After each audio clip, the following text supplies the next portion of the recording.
Սիրելի հայրենակիցներ, հարգելի գործընկերներ, նախ մի երկու խոսք նշեմ իմ գործընկերոջ, իմ ընկերոջ մասին, Դավիթ Ղազինյանի։ Գիտեք, երևի մարդու բնութագիրը կամ պատկերացում կազմելու համար անձի վարքի, պատասխանատվության մասին, վերջին 8 տարիները մի շատ հետաքրքիր ելակետ ունեն, դա քրեական գործերն են։ Պատկերացրեք Դավիթ Ղազինյան 2026 թվականի հունիսի 5-ից լույս 6-ը տեղեկանում է հակակոռուպցիոն կոմիտեի հայտնի YouTube-յան էջից, ինչպես 100 հազարավոր հայրենակիցներ, որ ակնհայտ է, որ իր վերաբերյալ կա քրեական գործ։ Քրեական գործի հիմքը իհարկե հարգարժան մեր գործընկերների, տվյալ դեպքում միգուցե հակակոռուպցիոն կոմիտեի գործընկերների կանանց խոսակցությունն էր, որոնք ուղղակի այնտեղ հիշատակում են Դավիթ Ղազինյանին։ Եվ դա բավարար էր, որ քրեական վարույթ հարուցվի, դա բավարար էր, որ հաղորդագրություն տարածվի այնպիսի շեշտադրումներով, իբր տեղի է ունեցել դարի բացահայտումը։ Բայց ինչի համար եմ նշում հունիսի 5-ից լույս 6։ Պատկերացրեք, դրան հաջորդում է ընտրությունը, դրան հաջորդում է վերահաշվարկը, անցնում են օրեր, կենտրոնական ընտրական հանձնաժողովը հայտարարում է, որ ներկայացվել է միջնորդություն Դավիթ Ղազինյանին անձեռմխելիությունից զրկելու եւ կալանքի միջնորդություն ներկայացնելու համաձայնություն ստանալու համար։ Ինչ է անում այդ ընթացքում Դավիթ Ղազինյանը։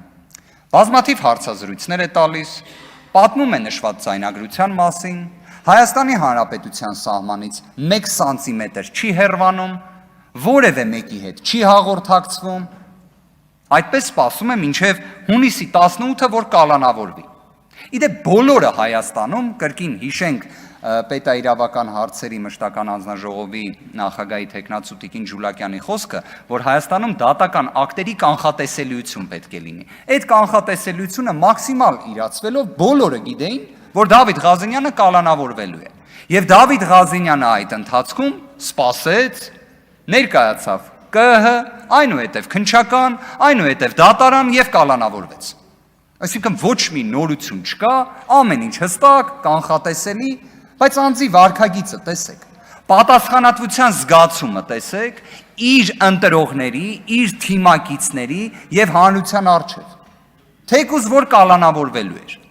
Իդեպ 2 ամսով կալանավորվեց, թե այդ ինչպես տենց ստացվեց, որ հունիսի 5-ից 6-ը մարդը իմանում է գործի մասին, բոլոր հանգամանքներից տեղեկացված է, բայց միևնույնն է կալանավորվում է։ Այսինքն ոչ պատշաճ վարքագծի ռիսկ են տենում։ Սա է Հայաստանում դատաիրավական համակարգի տարբեր երանգներից մեկը։ Դավիթ Ղազինյանը իր կենսագրության տեսանկյունից, որը ներկայացվեց, հարց ու պատասխանի ընթացքում ակնհայտ էր, որ որևէ մի բացասական հանգամանք չներկայացվեց։ Բացասական հանգամանքը ենթադրյալ ավտոմեքենայի համարանիշներ, իբրև Ռուսաստանի Դաշնության հետ առնչվող, այն էլ պարզվեց, որ եվրոինտեգրման ինտենսիվ սլացող պետհամարանիշներ էին։ Այսինքն պետհամարանիշը շատ մեծ ազդեցություն ունի, թե ի վերջո անձը հանձնաժողովի նախագահ ընտրվի, թե ոչ, այսինքն ոչ թե քննարկվում է, մարդը արդյոք կազմակերպչական, նիստը վարելու, գործընթացը կազմակերպելու ինչ հմտություններ ունի, թե ոչ, այլ քննարկվում էր պետ համարանիշները։ Ինչևէ, կարծում եմ ակնհայտ է, որ Դավիթ Ղազինյանը իր կողմից ստանձնած պատասխանատվությունը պատվով կիրականացնի։ Իդեպ քրեական վարույթի հետ կապված էլ ամեն դեպքում ես այդ շեշտադրումը կատարեցի, հիմա էլ բոլոր դեպքերում ընդգծեմ, Դավիթ Ղազինյանը ապօրինի քաղաքական բնույթի կալանքից ազատվել է։ Անձին կալանքից հետո կրկին կալանավորելու հարց բարձրացնելու համար պետք է լինի նոր էական հանգամանք կոնկրետ գործով, ոչ պատշաճ վարքագծի տեսանկյունից։ Իսկ այստեղ կարծում եմ նշված ռիսկ իսպառ բացառվում է։ Եթե իհարկե падգամավոր լինելը ինքնին ոչ պատշաճ վարքագիծ չի։ Կարծում եմ դեռ մեր իրավունքը նման նշաձող չի սահմանել։ Բոլոր դեպքերում ուզում եմ նաև անդրադառնալ падգամավորի այն խոսքին, որը այդքան կառուցված էր հայտնի մի գրքի վերնագրի վրա, որը կարծում եմ, բայց շատ ոչ շահեկան էր, որ հենց իշխանության ներկայացուցիչները խոսեն դրա մասին։ Ի վերջո, ես կարծում եմ, թքած ունենալու մասին պետք չի երբևէ խոսա որևէ մի վերջին 8 տարվա պատասխանատվությունը կրող իշխանության ներկայացուցիչ։ Դուք հաշվի առեք, մենք այս վերջին 8 տարիների ընթացքում մեր հայոց պատմության ամենածանր, ամենասև էջերը տեսել ենք։ Մենք հազարավոր զոհեր ենք տեսել։ Իդեպ, երբ նշված բառակապակցությունը օգտագործում եք, դուք գիտակցում եք, չէ, որ մարդիկ կարող են լինել, որոնք հիշեն օրինակ մեր զոհված հերոսների դիակները, մասունքները սառնարանում գետնին գցված։ Եկեք այդ բառակապակցությունը այս նիստերի դահլիճից հեռու պահեք։ Եթե խոսում եք Սամվել Կարապետյանի մասին, իմ կարծիքով Սամվել Կարապետյանի կենսագրությունը նրա մասին է, թե ոնց կարա մարդը Հայաստանի Հանրապետության սահմաններից դուրս դառնա միլիարդատեր եւ այդ գումարը օգտագործի բարօրություն Հայաստանի, որ խոսում եք հեծի մասին, ախր հաշվի առեք հեծը ձեռք բերելու ի պատասխան խնդրանքի ձեռք բերելու ժամանակահատվածում Սամվել Կարապետյանը Forbes-ի ցուցակում էր արդեն։ Մի հատ հեծի շրջանառությունը ճշտեք պարոն Ռոմանոս Պետրոսյանից ու մի հատ հասկացեք նաև ըստ Forbes-ի Սամվել Կարապետյանի կարողությունը։ Իդեպ Ռոմանոս Պետրոսյանի մասով ես մի քիչ լավ չհասկացա խնդիրը ինչումն էր։ Հիմա Սամվել Կարապետյանի ֆինանսական միջոցներից վարձատրվում է, նորմալ գործընթաց է, էլի, հիշում եք, տենց մի թևավոր խոսք կար։ Հիմա ուզում եմ մի հատ թեմայից մի փոքր շեղվեմ։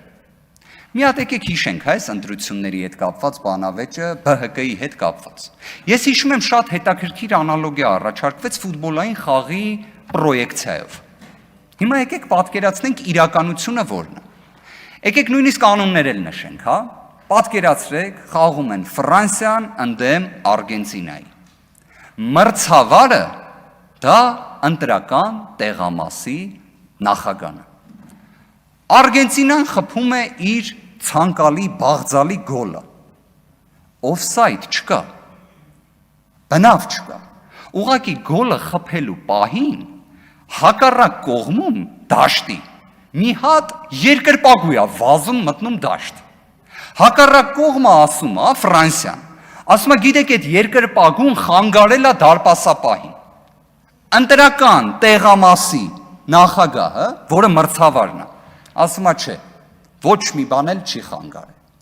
Ընտրատարածքային հանձնաժողովի նախագահը, որը վառ սիստեմն է, ֆուտբոլի երկրպագուները գիտեն, որ համակարգչով ստուգում են։ Հանձնաժողովի նախագահը ասում է խնդիր չկա։ Գոլը պատշաճ է, ամեն ինչ նորմալ է, բոլորին ասում են ստեսություն, ֆուտբոլիստները իրար հետ գրկախառնվում են, գնում են ամեն մեկը հյուրանոց օրինակ։ Բայց հետո ինչ է լինում։ Հետո FIFA-ն, որը կազմակերպիչն է այդ ֆուտբոլի խաղի, աշխարհի առաջնության վրա նայենք, էլի թարմա օրինակը։ Գալի ասում է, չէ, գիտեք, այդ գոլը պետքա չհաշվվի, որովհետև երկրպագուն իսկականից մտել էր դաշտ, բայց խաղից հետո է դա ասում։ Հետո բայց ինչ է պարզվում։ Պարզվում է FIFA-ի նախագահը, ով այդ հայտարարությունը անում է, ինքը Ֆրանսիայի ֆուտբոլի ֆեդերացիայի հիմնադիր անդամ է։ Դրանից հետո ուրիշ բան է պարզվում։ Պարզվում է երկրպագուն, որ մտել է դաշտ, դա կազմակերպել է էլի FIFA-ն։ Պատկերացրիք, այսինքն FIFA-ն, ֆեդերացիան, իրար հետ փոխկապակցվածություն, խաղը ավարտված վիճակում, ասում են չէ, իրականում խաղը ոչ թե ավարտվում է 0-0, այլ մի հատ էլ հակառակը 3-0, տենում եք թվաբանությունը ինչ հետարքիր է, չէ, տեխնիկական պարտության դեպքում հաշվարկվում է 3-0, ու 3-0-ն երեքն է ոնց որ մանդատ կարալ համարվի, էլ իմ ամեն դեպքում ալեգորիայի մասին ենք, չէ խոսում, արդյունքում Ֆրանսիան համարվում է, որ հաղթել է, պատկերացրեցիք ընտրական տեղամաս, ընտրատարածքային հանձնաժողով, FIFA-ն, իդեպ Ջանի Ինֆանտինոն ներկայիս եւ Վահագն Հովակիմյանը կարող են նաեւ նույնիսկ որոշակի նմանություն ունենան։ Հետևաբար գործընկերներ, եթե ֆուտբոլով ենք անալոգիան անում, եկեք դա մի արեք։ Եկեք դա մի արեք, որովհետեւ ակնհայտ է, որ նշված դեպքով խախտումը անհաղթահարելի է։ Այս դեպքը, այս դրվագը ես ներողություն եմ խնդրում 20 վայրկյան ավել արձանագրեմ։ Այս դեպքը ցույց է տալիս, որ դուք այնքան եք խոսել ընտրախախտումների մասին, որ մի հատ համեմատեք 26 թվականի ընտրությունները եւ 18 թվականի ձեր կազմակերպած ընտրությունները։ Դուք իսկապես տպավորություն է այնպիսին, որ այնքան նայեցիք անդունդին, որ անդունդն էլ նայեց ձեզ։ Ու դուք գնալով ստանձնեցիք ընտրախախտումների ակնհայտ իրացման պատասխանատվություն։ Շնորհակալ եմ։